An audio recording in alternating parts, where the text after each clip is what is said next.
Gas కష్టాలు. No gas, only rice cooker. Rice కుక్కర్లో chicken,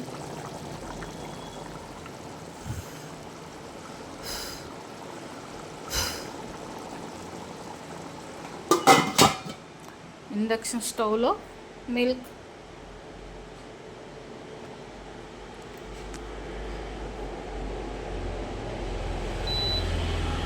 ఇది ఇలా నెంబర్ పెంచుకోవచ్చు అన్నమాట. ఇంతకన్నా పెంచుకుంటారు లేదు.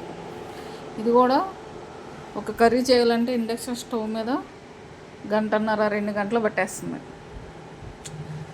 మాది అసలే కర్రీ పాయింట్ ఏమో, కర్రీస్ అవడానికి చాలా టైం పట్టేస్తుంది. చికెన్ ఉడుకుతుంది ఇందులో.